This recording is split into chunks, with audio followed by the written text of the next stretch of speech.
आज मैं आपको सुनाऊंगी एक श्रापित गांव की कहानी। कहानी शुरू करने से पहले कृपया हमारे YouTube चैनल को सब्सक्राइब कर लें। यह कहानी एक ऐसे गांव की है जहां के सभी लोग अमीर बनना चाहते थे। इस गांव का नाम प्रेमनगर था। रमेश इस गांव का सबसे अमीर आदमी था।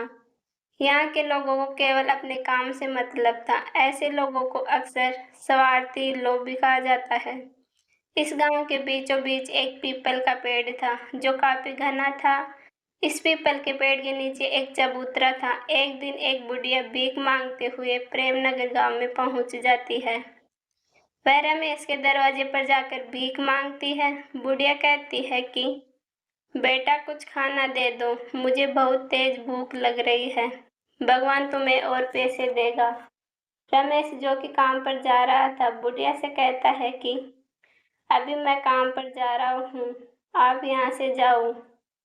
बाहर से आवाज सुनकर रमेश की पत्नी ज्योति अंदर से बाहर निकल आई। ज्योति बुढ़िया से कहती है कि रुको, मैं आपके लिए खाना लाती हूँ। रमेश की पत्नी ज्योति बुढ़िया को कुछ खाना दे देती है और बूढ़ी औरत ज्योति से कहती है कि भगवान तुम्हारा भला करे। यह कहकर बुढ़िया वहां से खाना लेकर चली जाती है। रमेश अपनी पत्नी ज्योति से कहता है कि खाना देने की क्या जरूरत थी, तुम पैसे बर्बाद करते हो। लोग हमसे ज्यादा अमीर होते जा रहे हैं और तुम पैसे बर्बाद कर रहे हो। ज्योति कहती है कि फालतू बात मत करो, खाना खराब हो गया था तो दे दिया, वैसे भी उस खाने को हम फेंकते। खाना लेकर बूढ़े भिखारी पीपल के पेड़ के नीचे चली जाती है। जब वह खाना खोलती है तो उसमें दुर्गंध आती है। ध्यान से देखा तो उसमें कीड़े थे। बेचारी बुढ़िया खाना फेंक कर दूसरे घर में भीख मांगने चली गई और उसमें सीमा नाम की महिला से बात की। बूढ़ी औरत कहती है कि कृपा होगी तुम मुझे कुछ खाना दे दो, और बूढ़ी औरत सीमा से कहती है कि खराब खाना मत देना, मैं पहले से बीमार हूँ और बीमार हो जाऊंगी। सीमा कहती है कि हाँ हाँ, तुम भीख मांग रही हो, ऊपर से अच्छा खाना भी। मेरे पास तुम्हें देने के लिए कुछ भी नहीं है, जाओ यहाँ से, हमारा समय खराब मत करो। यह सुनकर बेचारी बुढ़िया वहां से दूसरे घर में खाना मांगने गई। एक आदमी ने उसे कुछ खाने को दे दिया। बुढ़िया उस आदमी से कहती है कि बेटा थोड़ा खाना और दे दो, इससे मेरा पेट भी नहीं भरेगा। वह आदमी उसे कहता है कि देखो, इससे ज्यादा हम नहीं दे सकते, तुम्हें पता है महंगाई कितनी हो गई है। बेचारी बुढ़िया को गांव के लोगों से इतनी कम भीख मिलती थी कि उससे उसका पेट भी नहीं भरता था। कुछ ही दिनों में वह और कमजोर हो गई। अत्यधिक गर्मी के कारण एक दिन बुढ़िया को बहुत प्यास लगती है। आसपास पानी न होने के कारण वह लोगों के घर जाती है और पानी मांगने लगती है। वह कहती है कि पानी पिला दो, कोई पानी पिला दो, लेकिन वहाँ के लोग इतने नीच थे कि वे गरीब बुढ़िया को पानी तक नहीं पिला रहे थे, बल्कि वहाँ के लोग उसे देखकर भगा देते थे। लोगों के घर जा जाकर वह बहुत थक गई, लेकिन उसे पीने के लिए पानी की एक बूंद भी नहीं मिली। चलते चलते वह उस पीपल के पेड़ के नीचे जाकर बैठ जाती है। कुछ समय बाद बीमार और पानी की कमी के कारण बुढ़िया वहीं मर जाती है। बुढ़िया की मौत के बाद वहाँ अजीबोगरीबो घटनाएं होने लगती है। रात को जब सब सो रहे होते हैं तो आधी रात में एक महिला के रोने की आवाज सुनाई देती है। यह आवाज इतनी तेज होती है कि पूरा गांव सुन सकता है। आवाज के साथ साथ चीखने चिल्लाने की आवाजें भी आने लगती हैं, जिससे लोग और भी ज्यादा डरने लगते हैं। गांव के लोगों ने एक सभा बुलाई। सब लोग उसी पीपल के पेड़ के नीचे इकट्ठे हो गए। पुरुषों में से एक कहता है, ग्रामीणों, गांव में क्या हो रहा है? हर रात एक महिला का रोना सुनाई देता है। तभी एक महिला कहती है कि इसका क्या उपाय है, मेरे बच्चे बहुत डरे हुए हैं। तो दूसरा आदमी कहता है कि हर कोई रात में अपने घरों में हनुमान चालीसा बजाना शुरू करे, उसके पश्चात आवाज आना बंद हो जाएगी।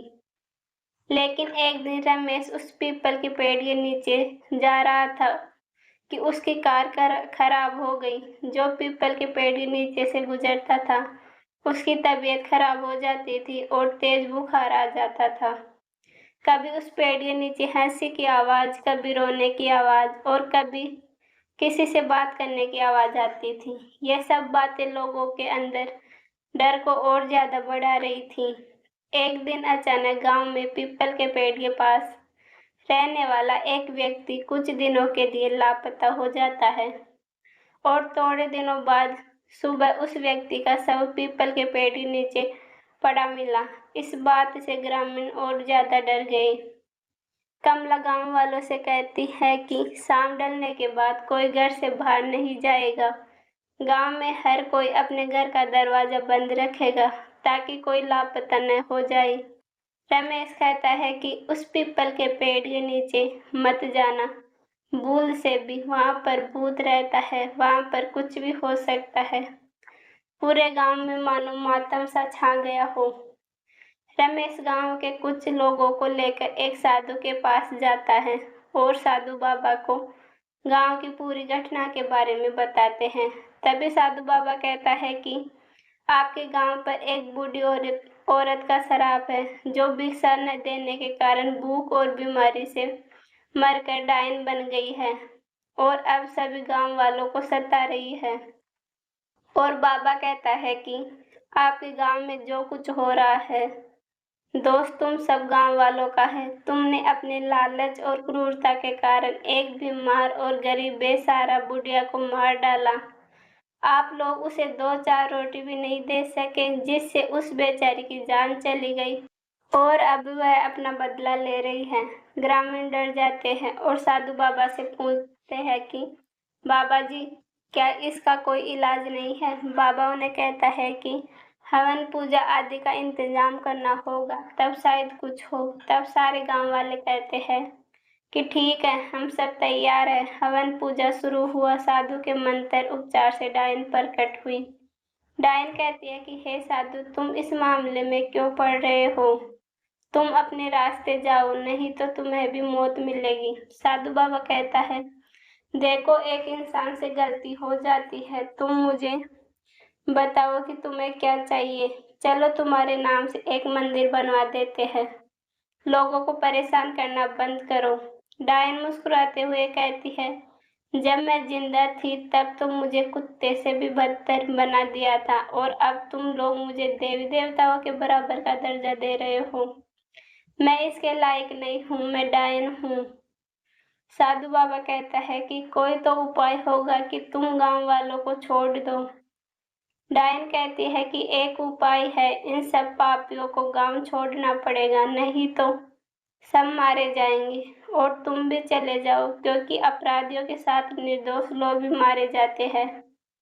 मैंने इस गांव को श्राप दिया है कि इस गांव में जो भी रहेगा वह मेरी तरह मरेगा। यह कहकर डायन गायब हो जाती है और साधु गांव वालों से कहता है इसका कोई इलाज नहीं है। वह तब तक आराम से नहीं बैठेगी जब तक वह अपना बदला नहीं ले लेती है। धीरे धीरे लोग बीमार होने लगे और बीमारी बढ़ती ही जा रही थी, जिससे प्रेमनगर के लोग उस गांव को छोड़कर दूसरी जगह जाने को मजबूर हो गए। लोगों की एक गलती के कारण उन्हें अपना घर, अपनी जमीन और अपनी सारी संपत्ति छोड़नी पड़ी। यह गांव अब वीरान हो गया था। यहाँ न कोई आता और न ही यहाँ कोई रहता है। इसलिए हमें कभी भी अहंकार और क्रूरता से किसी का अनादर नहीं करना चाहिए।